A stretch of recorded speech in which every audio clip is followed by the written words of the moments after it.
A gente segue na nossa série hoje, o quinto evangelho. Ela tem esse nome porque, embora a Bíblia tenha 4 evangelhos, Mateus, Marcos, Lucas e João, há um livro no Antigo Testamento que traz inúmeras referências sobre a vida de Jesus. Esse livro é o livro do profeta Isaías, e por conta dessa quantidade de informações, ele é chamado assim por comentaristas estudiosos bíblicos, ele é chamado de o quinto evangelho. E hoje, antes que a gente entre no texto, e aí vocês vão entender por que eu falei do Ministério Infantil e do berçário, eu quero começar hoje falando sobre algo que é muito bom, que são, na verdade, as crianças. Então, eu queria começar a fala de hoje incentivando os casais a terem filhos. E aí, obviamente, que eu estou falando de casais casados, né? Não vão sair daqui e falar, não, o pastor incentivou a gente. Obviamente que eu estou falando de casais casados. Embora eu não sei se a gente precisa dar esse incentivo, porque hoje, nesse exato momento, nós temos aqui na CBM, como membros da igreja, 8 grávidas. Não sei se você sabe disso, mas nós temos 8 grávidas aqui na igreja.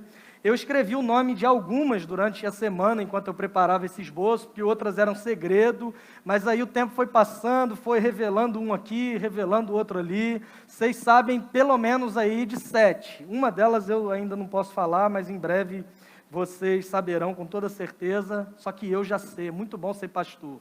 A gente fica sabendo de algumas coisas antes. Tem coisas que todo mundo vai ficar sabendo, menos o pastor, mas para algumas coisas as pessoas nos procuram antes para contar, e a gente fica feliz, empolgado junto com esses casais. Lá em casa também, a gente tem uma bebê, a Manuela, ela tem 5 meses, e ela é a alegria de toda a nossa família. E aí eu queria falar 2 frases agora, que a menina é muito linda, e esse é um fato, e a segunda é que ela se parece muito comigo, que também é um fato. Não dá muito bem para a gente relacionar as 2 informações, eu sei disso. A teologia tem um nome para isso, que é antinômia. Antinômia na teologia é o seguinte: quando você tem 2 informações, as 2 são verdade, totalmente verdade, mas você tem dificuldade para associar uma coisa com a outra. Por exemplo, quando nós dizemos que Deus é soberano e o homem é livre, parece que dá um bug no nosso cérebro, porque na minha cabeça, na nossa concepção que é limitada pelo tempo, pelo espaço, se eu tenho um ser que é soberano, que governa sobre todas as coisas, quem está abaixo desse ser não tem autonomia para absolutamente nada.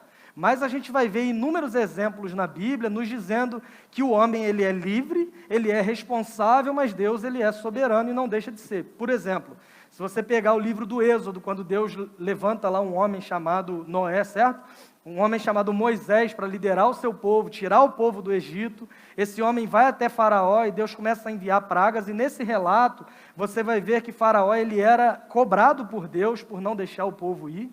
Ele era responsabilizado por Deus, ele estava errado. Deus mandava Moisés ser duro com ele nas palavras, mas se você for ler, você vai ver que era Deus quem endurecia o coração de Faraó. Parece não fazer tanto sentido para nós, e é isso que a teologia chama de antinômia. Um exemplo mais claro é dizer: Manuela é bonita, Manuela é a minha cara. São 2 frases que não conseguem se conciliar muito bem, mas tem, graças a Deus, ela não é a única antinômia que a gente tem aqui na igreja, né? A gente tem algumas. Posso te dar o exemplo da Bia, por exemplo. Depois você fala com ela ali atrás, você vai ver que ela é a cara do pai, mas uma coisa linda. E algumas outras também. Bruno está me olhando lá de fora. Enfim, vamos seguindo aqui, senão a gente ficaria gastando muito tempo apontando sobre isso. Mas sobre ser pai é um negócio que eu sempre quis. Sempre, óbvio, depois de uma certa idade, né? Não tinha 2 anos de idade, o que você quer ser quando crescer? Eu quero ser pai. Obviamente que não acontecia isso. Mas de uma certa idade para cá era algo que sempre me motivava. E eu perguntava para alguns amigos assim: mas como é ser pai? E aí eles respondiam uma frase muito interessante que dizia assim: olha, ser pai só sendo pai para saber. Uma resposta não muito satisfatória. Eu queria ter uma noção de como era, e eles respondiam assim. Alguns diziam: na hora que nasce vira uma chave na tua cabeça. Ou a ficha cai de vez quando você vê a criança. Outros diziam: é uma ideia que você vai se acostumando aos poucos e tal. Caso você não seja pai, eu posso dizer para você que ser pai, só sendo pai realmente, para saber como é. Mas um ponto é interessante e é comum, em todas as, eu não sei o plural de gravidez, se é gravidez ou gravidezes, mas em todos os processos de gestação, é muito comum que haja um tempo de espera. É muito comum não, isso é óbvio que vai acontecer. Entre a notícia da chegada do bebê e a chegada do bebê, de fato, tem esse período que nós chamamos de gravidez. E esse período é um período complicado para algumas pessoas.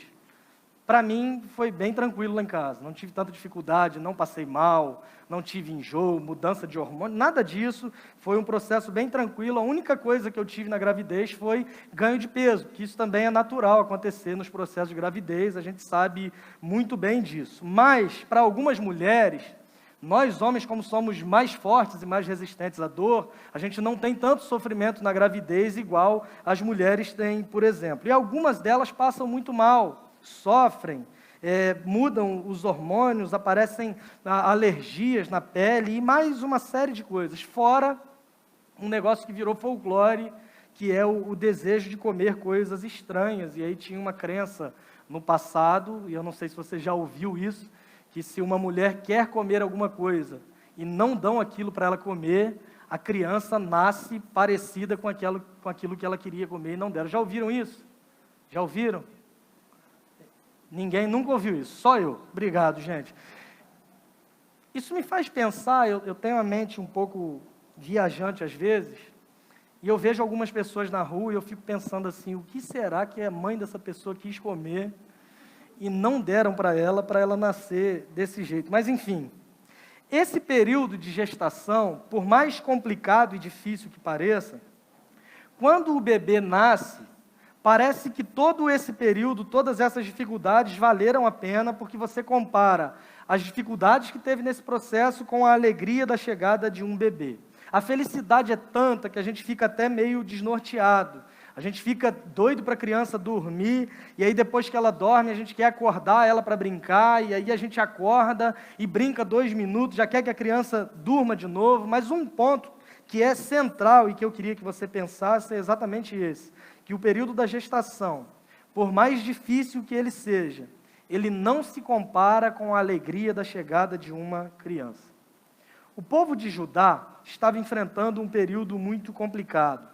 Semana passada, no capítulo 7 do livro de Isaías, nós falamos um pouco sobre as ameaças de guerra e as ameaças de invasão que a nação de Judá estava sofrendo. A nação de Judá tinha um rei chamado Acais. Esse homem teve uma excelente oportunidade de ouvir e obedecer a voz de Deus, mas o que ele faz? Ele prefere agir pelo seu próprio instinto, ele confia na sua própria capacidade, nas suas estratégias, na sua inteligência, e ele despreza a palavra de Deus.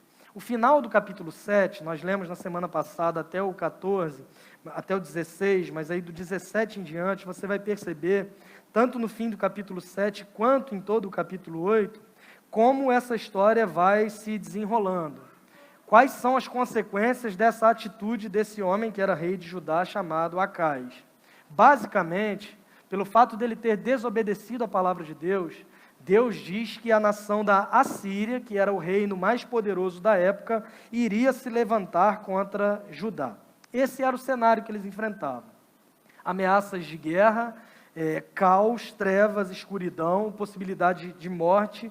Só que mesmo diante de todo esse cenário, Deus ele envia um profeta, novamente Isaías, para dizer ao povo que apesar de tudo isso que eles estavam enfrentando, não precisavam ficar desesperados, porque havia ainda uma razão para que eles tivessem esperança.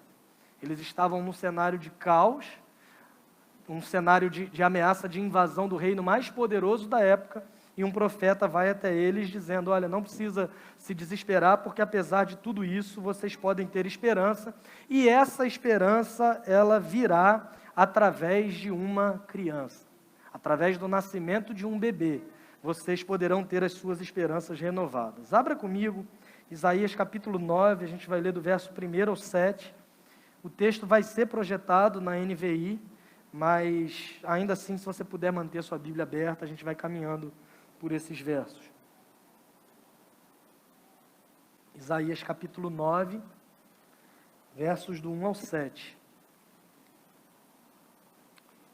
Diz assim: Contudo, Não haverá mais escuridão para os que estavam aflitos. No passado, ele humilhou a terra de Zebulon e de Naftali, mas no futuro honrará a Galiléia dos gentios, o caminho do mar junto ao Jordão. O povo que caminhava em trevas viu uma grande luz. Sobre os que viviam na terra da sombra da morte, raiou uma luz. Fizeste crescer a nação e aumentaste a sua alegria. Eles se alegram diante de ti, como os que se regozijam na colheita, como os que exultam quando dividem os bens tomados na batalha. Pois tu destruíste o jugo que os oprimia, a canga que estava sobre os seus ombros e a vara de castigo do seu opressor, como no dia da derrota de Midian. Pois toda bota de guerreiro usada em combate e toda veste revolvida em sangue serão queimadas como lenha no fogo. Porque um menino nos nasceu, um filho nos foi dado, e o governo está sobre os seus ombros, e ele será chamado Maravilhoso Conselheiro, Deus Poderoso, Pai Eterno, Príncipe da Paz. Ele estenderá o seu domínio e haverá paz sem fim sobre o trono de Davi e sobre o seu reino, estabelecido e mantido com justiça e retidão, desde agora e para sempre. O zelo do Senhor dos Exércitos fará isso. Vamos orar? Deus, obrigado pela Tua palavra, e a gente pede que, por meio do Teu Espírito Santo, o Senhor nos ajude a compreender as verdades contidas nesse texto. Nos ajude a entender o cenário que a nação de Judá vivia, que se assemelha ao nosso, em certo sentido, e que da mesma forma que a palavra do Senhor vem a esse povo trazendo esperança, a gente pede que mesmo em dias tão difíceis como os nossos, a Tua palavra possa fazer brotar dentro do nosso coração esperança novamente. Nós oramos a Ti nesse sentido, em nome de Jesus. Amém. Versículo 2, ele vai dizer o seguinte: o povo que caminhava em trevas viu uma grande luz, sobre os que viviam na terra da sombra da morte, raiou uma luz. Havia uma promessa que fora feita para a nação de Judá, dizendo que nasceria lá alguém e que eles deveriam dar o nome de Emanuel. Depois que a virgem ficasse grávida, nasceria um filho, o seu nome deveria ser Emanuel. Esse era um sinal para o rei Acais, embora ele não acredite nisso, ele não obedece à palavra do Senhor. E aí vem a profecia de Isaías dizendo: pelo fato de você ter duvidado, não ter acreditado, não ter dado o devido crédito à palavra do Senhor, eu estou enviando agora a nação da Assíria, eles vão subjugar a nação de Judá, eles vão invadir todas as coisas. Então, o cenário que eles viviam era um cenário assustador. O povo estava literalmente em trevas, e tudo isso era consequência de terem desobedecido a palavra do Senhor Deus Todo-Poderoso. As pessoas são retratadas pelo profeta nesse cenário como se elas estivessem caminhando em trevas. Sabe quando falta luz, que você vai procurar lanterna, palito de fósforo, qualquer coisa na sua casa, e você tem aquela dificuldade de caminhar, porque além de ter dificuldade de enxergar no escuro, as coisas mudam de lugar quando você mais precisa delas, não é isso? Você está procurando, você tem certeza que está em determinado lugar, vai e não consegue encontrar. É um negócio assustador, é um negócio desesperador, você correr atrás de uma coisa e não conseguir encontrar porque não consegue enxergar. E assim é retratada a nação de Judá. Eles foram privados da adoração a Deus, porque nesse contexto do Antigo Testamento, a adoração ela estava ligada ao templo, ela estava ligada ao espaço físico, ao local onde se podia adorar. Em João capítulo 4, Jesus tem um diálogo com uma mulher samaritana, que a dúvida dela é exatamente essa: qual é o lugar certo onde eu devo adorar a Deus? Porque nesse contexto, para eles importava o aspecto geográfico. Eles podiam adorar desde que eles estivessem no templo, e agora eles estão recebendo uma palavra de que eles seriam privados disso. Eles enfrentariam o pior cativeiro da sua história, que era o cativeiro assírio. Para você ter uma ideia do que eles faziam, quando os assírios invadiam uma nação, a primeira coisa que eles faziam era derrubar o templo daquela nação que foi invadida. Porque com essa atitude eles diziam o seguinte: as nossas divindades são superiores ao Deus de vocês. Eu estou derrubando o templo de vocês, porque com isso eu estou mostrando que o Deus que vocês dizem servir, que vocês dizem ser o Todo-Poderoso, não foi capaz de impedir que a gente subjugasse a nação de vocês, portanto, o templo vai ser a primeira coisa que vai ser destruída. Logo após a destruição do templo, eles costumavam juntar, fazer uma linha com todos os sucessores do reino. todas as pessoas, toda a linha de sucessão, filho, sobrinho, neto, quem tivesse podendo assumir o reino em algum momento, eles juntavam e matavam todos os sucessores ao reino na frente do rei. Logo após fazerem isso, eles vazavam os olhos do rei, para que a última imagem que ficasse na sua mente fosse a imagem dos seus herdeiros sendo mortos. A rainha Elizabeth não passou por isso, embora já estivesse viva na época, com toda certeza, mas essa era uma prática comum do Império Assírio quando invadia uma nação. Homens terrivelmente cruéis, que assassinavam crianças de colo, que assassinavam mulheres grávidas, cometendo atrocidades. E a promessa que vem por meio do profeta Isaías para o povo de Judá, que era o povo de Deus, foi assim: Deus te daria um sinal, Deus te deu o modo como você deveria enfrentar essa crise, mas pelo fato de vocês terem recusado, o destino de vocês será esse: vocês viverão em trevas. Só que embora o povo não tivesse sido fiel, embora o rei de Judá, que era Acais, não tivesse obedecido à palavra do Senhor, Deus ainda tinha uma aliança com o seu povo, com o povo de Judá, e manda Isaías novamente, nesse trecho que nós lemos do capítulo 9, para dizer: ainda há esperança para vocês. Não há trevas que durem para sempre, porque o povo que estava em trevas agora vai ver uma grande luz. Sobre aqueles que caminhavam na região, na terra da sombra da morte, agora vai raiar uma nova luz. Essa é a promessa de Deus nesse capítulo 9 para o seu povo. Vocês estão em trevas. De fato, esse é o cenário que está destinado a vocês, mas não tenham medo, tenham esperança, porque haverá vida novamente. Vocês podem almejar dias melhores outra vez. E aí a gente começa a ver o que acontece a partir do verso 3, porque, primeiro, eles estavam em trevas e agora experimentariam a luz, e no verso 3 o profeta vai dizer o seguinte: fizeste crescer a nação e aumentaste a sua alegria. Eles se alegram diante de ti, como os que se regozijam na colheita, como os que exultam quando dividem os bens tomados na batalha. Ao invés das trevas, eles passam a experimentar a luz, e agora no verso 3, ao invés da tristeza, eles recebem uma promessa de que teriam novamente alegria. O profeta Isaías está dizendo: vocês estavam tristes, não havia em vocês motivo algum para festa, mas do mesmo modo que estavam em trevas e agora têm a luz, vocês que estavam tristes agora vão ter também razão para se alegrar. E ele vai usar duas metáforas interessantes. Ele vai dizer que essa alegria é como os que se alegram na colheita, ou seja, se alegram com o resultado daquilo que plantaram, e ele vai usar uma outra metáfora dizendo que essa alegria é como se alegram os que vencem a guerra e repartem os bens conquistados. Não é uma alegria vazia, não é uma alegria solta, desconectada da realidade, mas é uma alegria que vem após um período muito difícil. É uma alegria que surge após uma grande conquista, após uma batalha, após uma tarefa árdua como a plantação. Vou te dar um exemplo de que as alegrias elas podem ter sentidos diferentes. Imagina que você fez 18 anos, a tua família tem uma boa condição, e o teu pai pediu para você escolher um carro que ele te daria um carro de presente. Então você fez 18 anos, seu pai te deu um carro de presente, e obviamente, se não é um Fiat Marea, eu espero que ninguém aqui tenha, é brincadeira, tá? Se não é um Fiat Marea, você vai estar muito alegre, porque você ganhou um carro quando você fez 18 anos. Normalmente a nossa reação é essa reação de alegria.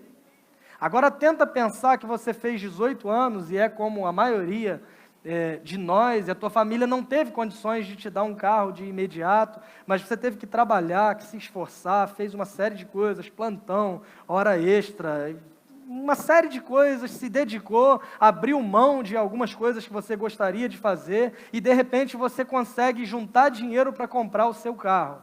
Qual é a sua reação? Você vai ficar também alegre. Mas percebam que há dois níveis diferentes de alegria aqui. Embora nas duas situações é normal que a pessoa que é nova proprietária desse carro, se alegre, Isaías está fazendo uma comparação dizendo que eles vão se alegrar como alguém que se esforçou muito. Eles vão se alegrar como alguém que luta lá numa plantação e tem que aguardar todo o período para depois colher. Eles vão se alegrar como alguém que vai para uma guerra e está diante da adrenalina, da possibilidade da morte, uma série de coisas acontecendo, e de repente, quando vence a guerra, vem essa alegria. A alegria num nível muito maior. Usando um exemplo popular, e eu falei isso de manhã também, uma alegria que é outro patamar, usando, obviamente, um exemplo pagão de um jogador do Flamengo, desses que costumam se esconder em cassino, essa série de coisas que a gente vê por aí. É um nível de alegria totalmente diferente. Nós estamos falando de uma alegria que vem como resultado de um esforço, embora a alegria que o povo de Judá fosse experimentar não era resultado do esforço deles, porque o próprio Deus é quem havia feito isso por eles. Mas Isaías não está falando que seria resultado, mas que eles experimentariam um tipo de alegria que é uma alegria diferente. Uma alegria de alívio, depois de um período muito difícil, depois do período mais sombrio da história desse povo, eles poderiam novamente se alegrar, porque havia uma nova promessa de Deus para esse povo. E nos versos 4 e 5, ele vai dizer: pois tu destruíste o jugo que os oprimia, a canga que estava sobre os seus ombros, e a vara de castigo do seu opressor, como no dia da derrota de Midian. Pois toda bota de guerreiro usada em combate, e toda veste revolvida em sangue serão queimadas como lenha no fogo. Estavam em trevas e agora têm luz, estavam tristes e agora estão alegres, e agora nos versos 4 e 5, Isaías fala que ao invés da opressão, eles experimentariam a paz. Após a conquista assíria, o povo de Judá foi colocado sob o peso de tributos e trabalhos forçados. A palavra opressão aqui não é uma linguagem figurada, mas se refere à opressão econômica, à servidão imposta ao povo de Judá. E no verso 4, Isaías vai dizer para eles que o alívio viria exatamente do jeito que veio na derrota de Midian. Parece ser uma informação solta, mas se você for analisar, principalmente o livro de Juízes, você vai ver que Isaías está se referindo aqui à vitória de um juiz de Israel chamado Gideão. Deus chama esse homem chamado Gideão, você pode ler em Juízes, do capítulo 6 em diante, e Deus levanta esse grande juiz, um homem medroso, um homem assustado, que de repente se torna alguém corajoso e vence essa batalha dos midianitas. O que Isaías está fazendo é dizer para o povo o seguinte: olhem para trás, vocês estão assustados com a possibilidade do caos, vocês estão assustados com a possibilidade da morte, mas eu quero que vocês olhem para trás, analisem a história de vocês, percebam que é esse mesmo Deus que conduziu o povo até aqui, que está lhes fazendo uma promessa. Olhem para trás e vejam o que Deus fez com os midianitas. Olhem para trás e se lembrem do que Deus já fez por vocês. Então, não há razão para o desespero. Embora o cenário seja de fato ruim, embora o cenário seja de fato assustador em certo sentido, embora o cenário seja um cenário difícil, de possibilidade de morte, de caos, de trevas, de medo, de tristeza, de opressão, não precisa ter medo. O mesmo Deus que conduziu vocês até aqui é o Deus que vai continuar conduzindo a história de vocês de agora em diante. O mesmo Deus que fez com que Gideão, um homem absolutamente medroso, que estava se escondendo quando Deus o chama, esse mesmo Deus que levanta esse homem e faz ele vencer com 300 ao seu lado, um exército de inúmeras pessoas, inúmeros soldados, esse mesmo Deus é o Deus que vai fazer a mesma coisa por vocês.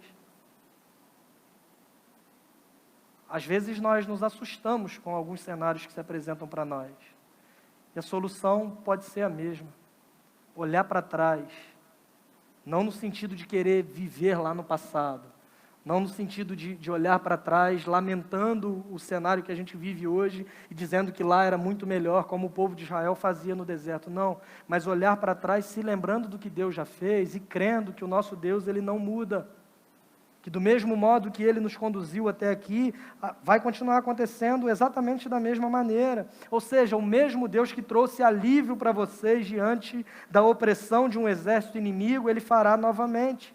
Porque vocês merecem? Não. Porque vocês são obedientes? Não. que vocês são bons. Não, ele fará porque ele tem uma aliança com o seu povo. Isaías está dizendo no verso 5, haverá paz. O verso 5 vai dizer para nós que a intervenção de Deus eliminará a ameaça de guerra. O cenário era esse, ameaça, invasão, guerra, opressão, caos, morte. Mas o verso 5 está dizendo para nós que os equipamentos de guerra eles serão destruídos. Toda bota de guerreiro, toda veste revolvida em sangue serão queimadas como lenha no fogo. Vão ser destruídas, não vai haver necessidade mais de equipamentos de guerra, porque ao invés da opressão, vocês vão experimentar a paz. E aí a gente fica pensando, houve uma promessa para o povo de que ao invés das trevas eles veriam a luz, de que ao invés da tristeza eles experimentariam a alegria, e que ao invés da opressão eles teriam a paz. Que fato tão importante seria capaz de trazer luz para os que vivem na escuridão, alegria aos que estão tristes e paz aos oprimidos? Talvez a esperança deles fosse um pouco diferente do que Deus estava prometendo a eles. Talvez a esperança deles fosse um grande rei, um grande conquistador, um homem forte, um homem valente. Talvez a esperança deles fosse um rei um pouco mais diplomático, que pudesse resolver esses problemas entre essas nações de um modo político, conversando, negociando. Talvez a esperança deles fosse que Deus fizesse como já tinha feito em outras vezes, mandar anjo do céu e destruir os exércitos inimigos. Mas Isaías está dizendo para eles que tudo isso vai acontecer. Toda essa esperança vai se materializar. De que modo? Com a chegada de um bebê. Às vezes as expectativas que nós temos nos cenários mais difíceis que a gente enfrenta na vida estão muito distantes da forma como Deus se propõe a resolver o problema. Se você caminhar alguns séculos depois de Isaías, você vai se lembrar que a nação de Israel estava desesperada, sendo julgada pelo Império Romano, sendo subjugada pelo Império, e eles esperavam um libertador, alguém que viria para resolver de uma vez por todas os problemas da nação. Alguém que viria para livrar Israel, para arrancar Israel das mãos do império tão opressor. Esperavam um rei, nascido em um berço, em um palácio de ouro. E Deus se revela a eles por meio de um homem, de um menino pobre, nascendo numa manjedoura, num estábulo cercado de animais.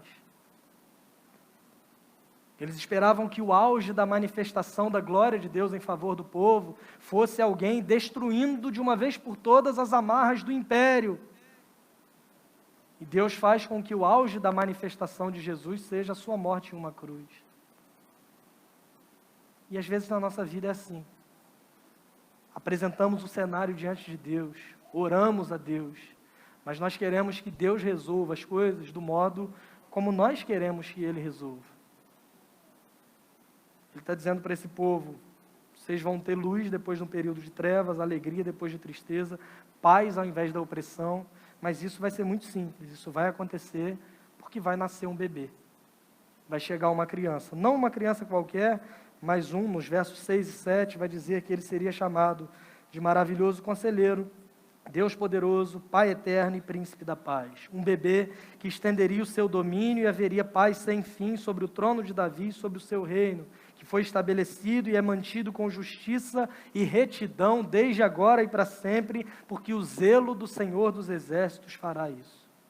É interessante a gente saber, não só para esse texto de hoje, mas por toda essa série, inclusive, que algumas profecias de Isaías têm uma interpretação muito particular. Elas encontram, em certo sentido, um cumprimento nos dias que se seguem, mas o seu cumprimento final se dá muito depois. Algumas profecias, especialmente do livro de Isaías, parecem que são cumpridas logo em seguida, mas há um cumprimento pleno e definitivo muitos séculos depois. Esse é um grande exemplo. Para aqueles que não creem em Jesus como sendo o Filho de Deus, o Messias, o Cristo prometido, o cumprimento dessa profecia para esses é o nascimento do rei Ezequias. Embora Ezequias já tivesse nascido quando Isaías faz essa profecia. Porque com o nascimento e com o reinado de Ezequias, a nação de Judá obtém algum êxito nessas lutas que eles estavam enfrentando. Então, para esses homens, o cumprimento dessa profecia é o nascimento do rei Ezequias. Só que os títulos que são dados a esse novo rei, a esse menino que nasceria, são ideais que devem ser perseguidos por qualquer filho de Davi, só que nenhum rei humano jamais conseguiu alcançar esses ideais. Maravilhoso conselheiro, Deus poderoso, Pai eterno e príncipe da paz. Esses ideais, então, eles são retirados dessa expectativa de um rei humano e eles são transferidos para um futuro rei de Israel, para aquele sobre quem o próprio Deus já havia prometido, que seria um da linhagem de Davi, que reinaria para todo sempre, que o seu domínio seria estendido por todas as gerações e que o seu reino não teria fim. Esses ideais, eles são transferidos agora para o ungido de Deus, para aquele em quem essa profecia ela é cumprida de modo pleno, Jesus Cristo. Ele é o rei sábio que é capaz de ser um maravilhoso conselheiro. A gente vê isso narrado ao longo dos evangelhos e a forma como ele lidava com problemas que surgiam diante dele. Mas Jesus não era simplesmente isso. Alguns tentam reduzi-lo a um grande mestre, a alguém muito inteligente. Ele era tudo isso, mas não era somente isso. A profecia diz que, além de ser um maravilhoso conselheiro, ele é o Deus poderoso, o Deus forte, aquele que faz por nós o que nós somos incapazes de fazer. Além disso, ele é o Pai eterno, ou seja, um rei, que não impõe a sua autoridade, mas ele cuida do seu povo com amor paternal. Ele nos ama, ele nos dirige, ele nos protege. E ele conclui a profecia dizendo que ele é também o príncipe da paz. Lembre-se que o cenário anterior da nação de Judá era um cenário de escuridão, tristeza e opressão, exatamente igual à nossa vida se não formos encontrados pela graça de Deus. Vivíamos em trevas, vivíamos oprimidos, vivíamos tristes, éramos por natureza inimigos de Deus por causa do pecado. Embora Deus houvesse criado o homem perfeito, esse homem o desobedeceu, os nossos primeiros pais, Adão e Eva. E do mesmo modo que pela desobediência de um homem, Acais, toda a nação de Judá foi condenada, por causa do pecado de Adão, todos nós também nascemos condenados, separados de Deus. Assim estava a nação de Judá e assim estávamos nós. Mas a mesma mensagem que vem para o povo de Judá, dizendo que não há trevas que durem para sempre, vem para nós também. Volte comigo e leia o verso 1 do capítulo 9 de Isaías. Contudo, não haverá mais escuridão para os que estavam aflitos. No passado ele humilhou a terra de Zebulon e de Naftali, mas no futuro honrará a Galiléia dos gentios, o caminho do mar junto ao Jordão. Não haverá mais escuridão para os que estavam aflitos. No passado ele humilhou a terra de Zebulon e de Naftali, mas no futuro honrará a Galiléia dos gentios, o caminho do mar junto ao Jordão. Parece que Isaías está citando alguns lugares de forma meio aleatória, mas a gente compreende que essa profecia se cumpre plenamente séculos depois, quando a gente vai para o Evangelho de Mateus, no capítulo 4, a partir do verso 12, a gente vai ver no Evangelho de Mateus sobre o nascimento de Jesus. E aí, depois a gente vai ver sobre o precursor do Messias, que a gente vai falar também ao longo dessa série, que é o seu primo, João Batista. Aí, no capítulo 3, ainda vai falar sobre o batismo de Jesus. No capítulo 4, vai dizer que ele foi levado pelo Espírito ao deserto para ser tentado. E aí, quando ele volta dessa tentação, a gente chega ao versículo 12, quando diz o seguinte: quando Jesus ouviu que João tinha sido preso, voltou para a Galiléia. Saindo de Nazaré, foi viver em Cafarnaum, que ficava junto ao mar, na região de Zebulon e Naftali, para cumprir o que fora dito pelo profeta Isaías: terra de Zebulon e terra de Naftali, caminho do mar além do Jordão, Galiléia dos gentios. O povo que vivia nas trevas viu uma grande luz. Sobre os que viviam na terra da sombra da morte, raiou uma luz. Para o povo de Judá, a grande esperança dessa luz que veriam é que um bebê nasceria. E agora a gente está vendo essa profecia se cumprir, porque Jesus inicia o seu ministério e no verso 17 vai dizer para nós que daí em diante Jesus começou a pregar: arrependam-se, pois o reino dos céus está próximo. A luz prometida por Deus, a luz que viria dessa região não é um conceito, não é algo abstrato, mas é uma pessoa, e essa pessoa surge com uma mensagem, e a mensagem é: arrependa-se, pois é chegado o reino de Deus. A verdadeira luz que ilumina os homens, a verdadeira alegria, o príncipe da paz, sim, Jesus Cristo, o que veio e viveu a vida que nós éramos incapazes, o que foi castigado e morto em uma cruz por causa dos nossos pecados. Lembre-se que éramos inimigos de Deus, e o mesmo Isaías vai dizer no capítulo 53, a gente vai também falar sobre isso nessa série, que o castigo que nos traz a paz estava sobre ele. Nós éramos inimigos de Deus e agora nós temos paz com Deus, nós temos reconciliação por causa do sangue de Jesus Cristo que foi derramado em nosso favor. Esse mesmo Jesus ressuscita ao terceiro dia, provando que o sacrifício foi aceito e que nós também somos aceitos por Deus mediante a fé que depositamos no Cristo de Deus. E essa é a mensagem do Evangelho que nos alcançou. Como nós respondemos a ela? Jesus mesmo vai dizer para nós nesse texto lido: arrependam-se, pois o reino de Deus está próximo. Nos arrependermos dos nossos pecados e confiarmos e crermos de todo o coração no Filho de Deus. Que Deus nos ajude para que sejamos voz de Deus para esse mundo que vive em trevas, que vive em tristeza e que vive em opressão. Entendemos que a profecia se cumpre plenamente em Cristo, mas há uma diferença muito interessante.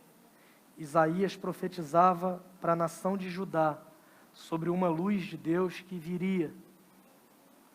Nós dizemos que a luz de Deus já veio e nos tirou das trevas, porque a luz de Deus é o próprio Jesus Cristo. Mas nós anunciamos a mesma mensagem, dizendo aos pecadores, aos que não conhecem a Deus: arrependam-se e creiam no Filho de Deus, porque o reino de Deus está próximo. Essa luz já veio, já nos iluminou das nossas trevas, já tirou de nós toda a nossa opressão, medo e tristeza, mas Jesus Cristo prometeu que um dia voltaria para nos buscar e viveríamos com Ele para todo sempre na eternidade, em uma cidade chamada Nova Jerusalém. E em Apocalipse 21, 23, vai dizer que essa cidade não precisa de sol nem de lua para brilharem sobre ela, pois a glória de Deus a ilumina e o Cordeiro de Deus é a sua candeia. O Cordeiro de Deus, Jesus, a luz do mundo, o Filho de Davi, reinará para todo sempre. Um bebê traz de fato muita alegria para uma família, mas esse bebê era a própria alegria, porque ele não vem para alegrar apenas a sua própria família, mas ele vem para resolver o problema maior da humanidade, que é o pecado. A sua primeira vinda era a esperança para o povo de Judá, e a sua segunda vinda é a esperança que nós temos diante do cenário de caos, de morte e de destruição. Cristo em nós, a esperança da glória de Deus.